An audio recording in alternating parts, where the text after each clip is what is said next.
The Chicago Bears have done a lot of work in the trenches this offseason. On today's episode, me and Bobby are going to discuss and ask the question, have they done enough at the edge position outside of Montez? We're going to talk about it all and more right after this. You are now tuned in to Chicago Bears Central, your number one place for all Chicago Bears news and content.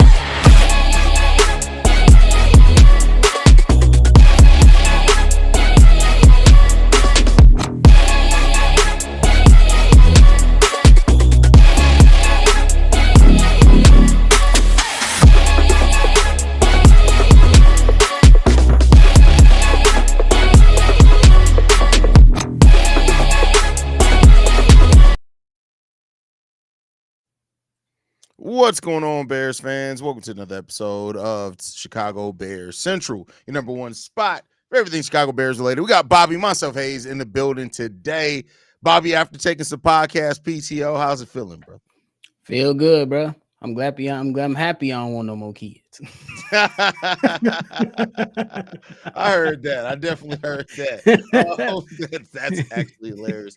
We're only a few days away from the NFL draft, where finally we can start putting the rest about what the Bears are going to do in the draft, because we can start seeing it at least in day one. Day 2 and 3 are going to be interesting as well. But the question I want to throw to you today, Bobby, is have the Chicago Bears done enough at the edge position? This is a position that we knew after last season that we needed to address. The Bears did sign Dayo Odeyingbo to the team, but outside of that, it's about the same. Austin Booker, Daniel Hardy still there as depth pieces held. Dominique Robinson is even still on the roster as it stands right now. I highly doubt he comes out of the training camp, but we'll see what happens there. How confident are you feeling about the Bears' edge position right now? At the edge position, I'm probably like I'd say probably like at a 75%.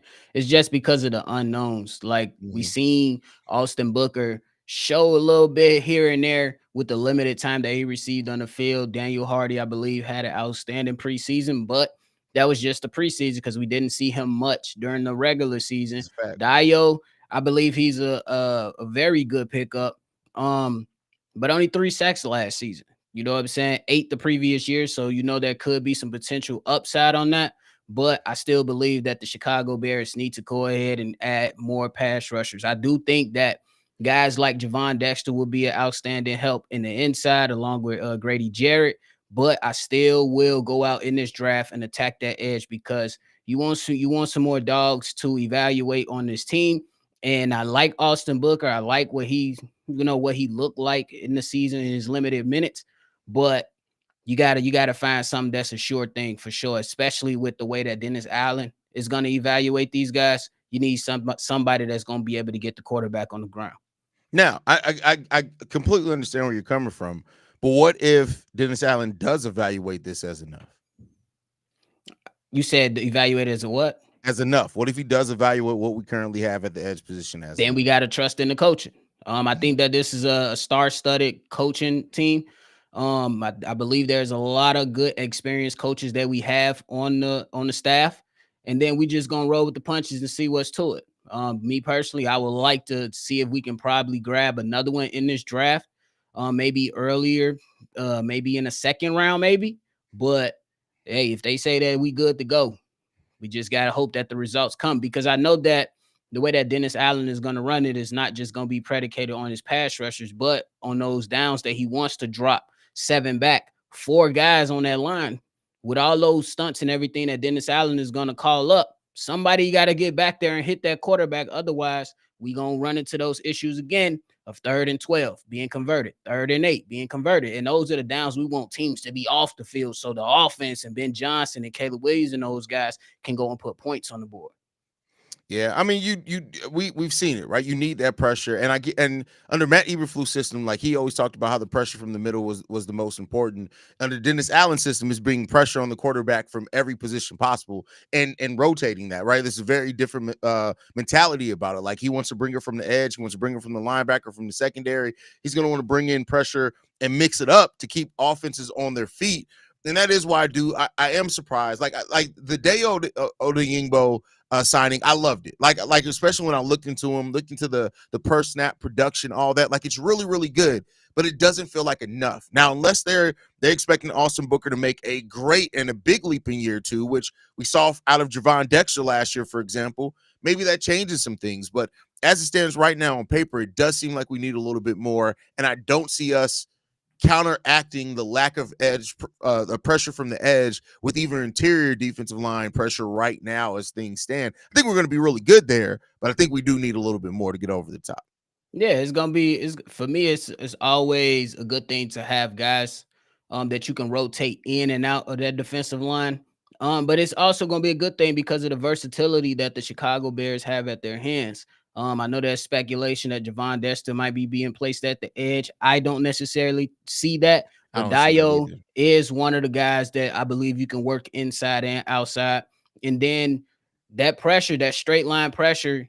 When we talk about how Dennis Allen is going to load the line, he's always lining a defensive tackle right in front of that center to get that immediate pressure on plays that he's dialing up the pressure. So it's going to be interesting to see. And I would love to still see. And now, hey, if you feel like you want to go down later in the draft to get another project, I believe you are in a good position to go that way. But I would love to get something more for certain at the edge position.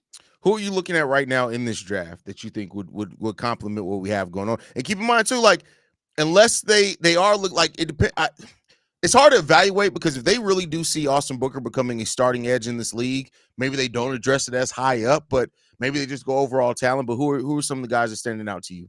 Well, I would say that depending on the way that the draft is falling, I wouldn't be mad like if we get to 10 and most of the guys are off the big board that we like. Look at Jalen Walker or Mikhail Williams from Georgia. And me, I like Jalen Walker just because of his versatility that he's going to bring. And because he lined up not only at edge, but at linebacker. So that allows you to utilize him as the edge. But if you want to simply send a Kyler Gordon or send another DB, you can drop Jalen Walker back into coverage and it'll make more sense than Matt Eberflus dropping Big Bill or Justin Jones in the coverage. Or Dominique Robinson into coverage. Like, it'll make more sense. Bro, I know I got to leave the past in the past, right? I know I got to leave the past in the past, but like it was so much shit looking back on it now that like Matt Eberflus did last year, Eric, whoever it was, that it was just like, hey, you motherfuckers is just really stupid, right? Like you're really dumb. Yeah, that shit didn't make sense. But a guy like Jalen Walker will make sense if you wanted to utilize him in coverage because he's played, some snaps as a linebacker. So it'll be interesting for sure. The Jalen Walker one is definitely going to be interesting. I don't hate it. He makes a lot of sense for the Bears, especially with the way that Dennis Allen likes just bringing chaos and moving people all around. Could you imagine having a set where you have Jalen Walker out there and you don't know if he's linebacker or edge, and you still got Kyler Gordon out there who can do whatever? Like, yeah, that definitely gets dangerous in what you're trying to do without getting too gimmicky. And I think Dennis Allen's gonna walk that line there very well. But yeah, we'll see, man. Overall, I expect an edge or a tackle to be called. I hope that it is an edge. If anything, if it's a tackle, it just we'll balance it out where we can, man. I don't know what's going. Have you heard anything about? Is Billings fully healthy?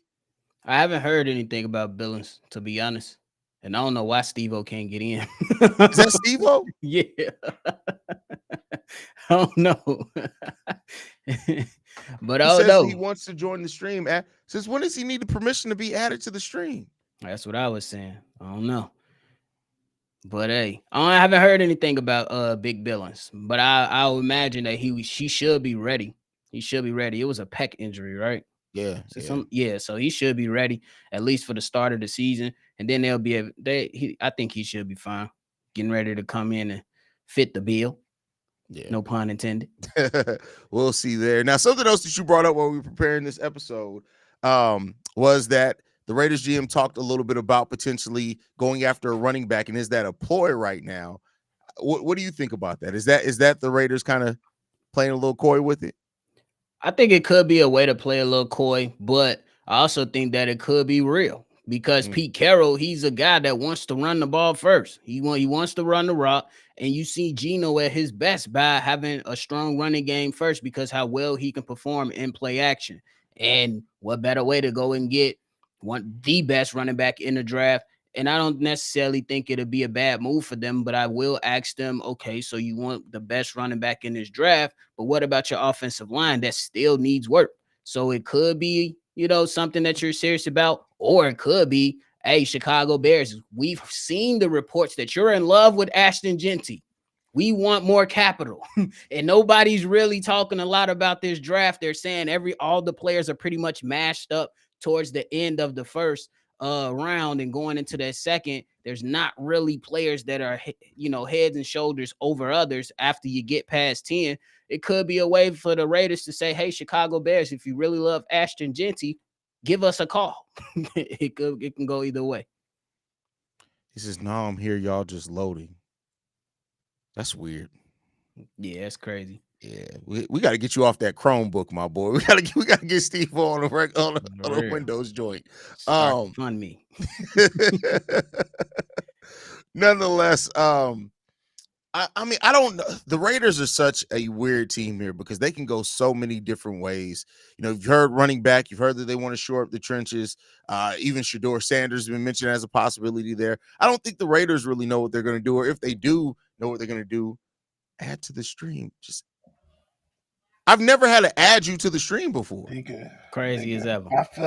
I feel like Jacob wrestling God, nigga. It was just like, bro, I saw y'all. I was here. It was just like y'all screen was kind of blacked out. And it was just loading. I'm like, bro, what the fuck? That's crazy, bro. Yeah, that's crazy. What's going on, Steve-O? What up, though? Happy Easter, though. Happy Easter. Hey, Happy Easter. It's a good day. It's gloomy as hell, but it's a good day. Have you rolled up yet today? Yeah. I told you the motto today. He rolls up, we rolled up. We roll. He rolls, we roll. No way. And that's how y'all know we family, because the way that he just seamlessly picked that up, like we had that planned, is hilarious. Be like that sometimes. Didn't. Heroes, we roll. Steve, I'll ask you the question that we started this off with, since you just coming in. Edge position. What's your confidence level coming in with the edge position as it stands right now if the Bears weren't to do anything? If I have to put it at a percentage, I'm like 75%, because like, and it really all has to do with the mentality our players, especially our edge positions, are coming in. Are they coming in trying to play with reckless abandon? Are they sitting here trying to play or still trying to learn the defense? Like, I need one of these years where we know the defense, we understand the defense, we out there playing free, flying, playing fast, running to the ball. That, like them first few years where no matter where the ball was, no matter what, it was 7 Bears jerseys around the ball when the whistle blew to end the play. That's the type of thing I need, and it's all going to Sweat. And I think we was, not to say we was a little hard on him. He did have a little bit of injuries. That leg and shin injury was a problem that Sweat was dealing with, and if that's a lingering injury, that's the most important part of your body when you play in the edge position. That's where you generate most of your power and your speed from. So I could understand why he didn't look like the Sweat we thought he was going to look. But this year we're going to have to expect the Sweat we signed all that money for. I need him to come out here playing with a reckless abandon. I need a game record. And that's why my hesitancy is kind of at that 75%, just because I feel like there's, as of the current roster, I don't know if anybody is I should say a game record. Who are some of the edges in this draft you got on your board for the Bears? I mean, of course, Mike Green is up there. I've been slowly and surely becoming fans of is it James Pierce Jr.? From Tennessee. Yeah, from Tennessee. I like him. I understand he is a little smaller size, but he's productive. If you look at all his productive, I mean, it's a little bit of drop, and I think it was a little bit of drop because they added some more people in that Tennessee defense. But to get 10 to 8 sacks at that position in the SEC, that's no small thing, and that's nothing to hide from. So he's up there. Of course, Abdul, but we're not in the likelihood of getting him. And of course, like people like Mikhail, I still think Mikhail is like a project, even though, like, if you do figure out that project, he's physically, he has everything you want: tall, long arms, wrap up, fundamentally sound. Well, I should say tackling fundamentally sound. I think that's what he needs to work on more is his fundamentals. But out of those, it's mainly those three that I've been looking at for the draft. I should say. No love for Jack Sawyer. He white Noah Sewell to me. Okay. I mean, for where he's gonna go in the third round, I like him a lot. But I mean, I definitely I have a bunch above him. But for where he's gonna go, I think that's great value in round 3. If that's what you're gonna I just feel like we got some Jack Sawyers. Like I think Austin Booker is a better Jack Sawyer. I think the other people that we have on the line, even some of the linebackers that we could potentially put our hand in the dirt with, can do some of the things Jack Sawyer. He's just he's a bigger guy. He's 6'4", 260-ish. So somebody of that ilk, you want him to be more herky jerky, more quickness, and he's not as explosive. And with him being that explosive, I'm expecting him to be more strong, and he's not as strong, is what I'm saying. So that's why I think as mocked, he's kind of like in that second or third round. I think that's fair too, but he does fit what Dennis Allen is looking for. He does. Definitely the physical side. He likes his linebackers. I mean, his edge is built that way. Yeah. And he a winner. Can't take that away from him. He's been in a running program and playing with some pro. I think his defensive coordinator was a pro style defense for sure. Yeah, I like Jack Sawyer a lot. Like I said, in round 3, don't do crazy shit like K2 said we should draft him at 10 overall. No, I'm like Jack, bro. I'm like James. No, Jack Sawyer. He called in on a voicemail and said we should take Jack Sawyer number 10 overall. No, I was like, I love you, K2. But you high, bro. Like you stay off the K2, bro. Like I think more people be more accepted with Mike Green going into it, and even then, that's still smoking K2. That ketamine is a motherfucker, man. That's blue. That shit. For real, that's crazy. Yeah, that's crazy. But number 6, the Raiders. That's what me and Bob were talking about. While you tried to come in 150 times while the internet was hating on you. Yeah, what do you think that the Raiders, that there's a legitimate chance of them taking Ashton Jeanty, or do you think they've that they should go a different position? You just asked me 2 different questions. That's like 2 very different questions. Yeah, because it's like what they should do versus what they will do is 2 different things. Because they shouldn't be looking at a running back right now, even though like a running back wouldn't hurt. Don't get me wrong. Adding a running back to that offense and what they need right now wouldn't hurt. But they have so many other needs on that team that they should be looking at fixing up that line, definitely fixing up them trenches, getting some quality secondary, getting some quality skill positions at the wide receiver. Like they need a lot of things they can get at. So like, but what I think they might end up looking at Jeanty, because to be honest, I think they're completely hands off with Shedeur at this point.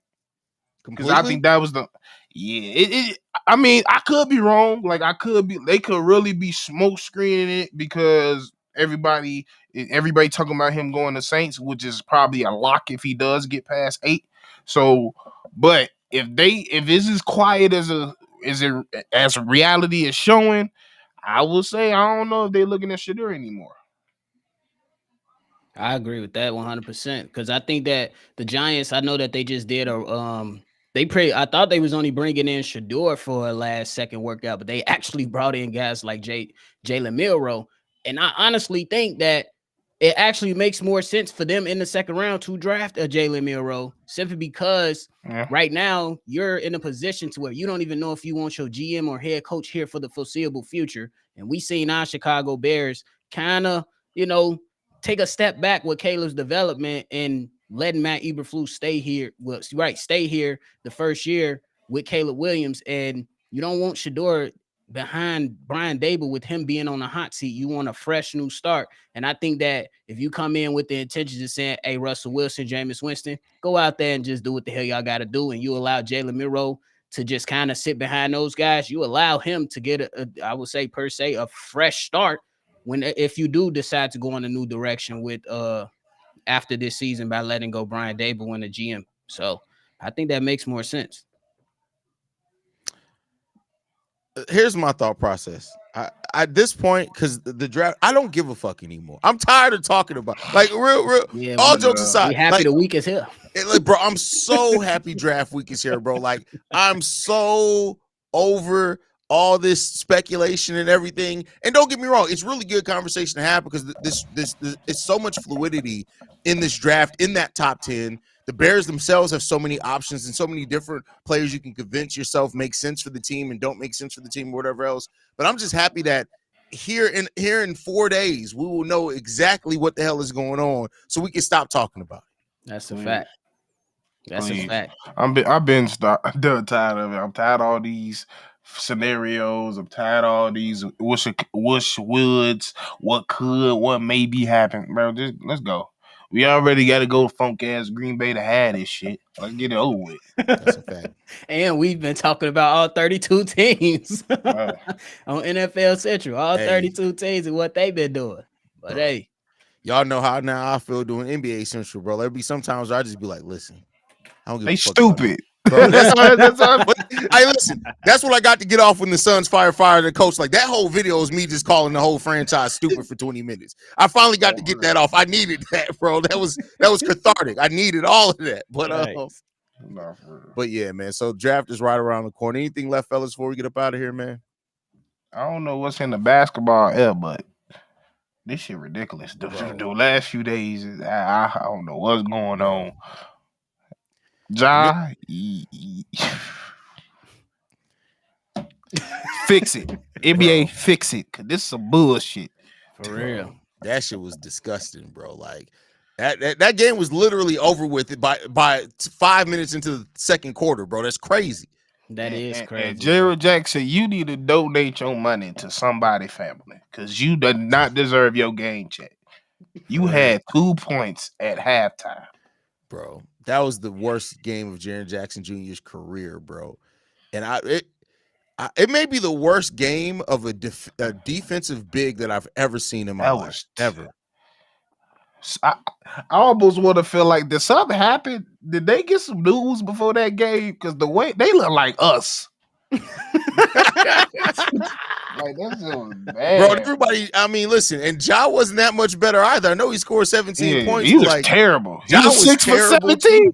Yeah. She was trash, bro. I'm glad I was on the road for that game.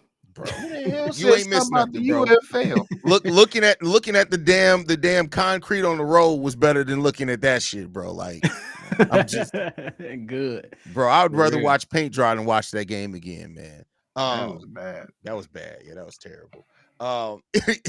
Anything else, fellas, before we get up out of here, man? Hey, man, y'all just stay locked in. Hey, NFL Central is off to a great start. So if y'all want more overall NFL coverage, man, Steve-O been holding it down over there. My man Steve-O got an excellent video about the contradictions of this year's quarterback draft compared to previous years. It's an outstanding video. So if y'all got time, swing over there. It's only about 13 minutes. I know y'all got 13 minutes. Y'all can carry that on NBA halftime. You know what I'm saying? He cooked over there. Check him out, and then y'all can also just get ready for the draft coverage that's coming this week. We're gonna be dropping everything and then just going live. So make sure y'all subscribe, hit them notification bells, and y'all already know the number one spot is going to deliver. Let's get it, y'all. That's a fact. That's a fact, man. We appreciate y'all so much. Y'all can follow us at Shy Bear Central. You can send us any feedback, questions, comments, concerns. ChicagoBearCentral@gmail.com. Lastly, if you want to leave a text message and our voicemail for the mailbag, the number to do so, 773-242-9336. We're the number one spot for everything Chicago Bears related. We'll see y'all in the next one. Peace, y'all. Not to see the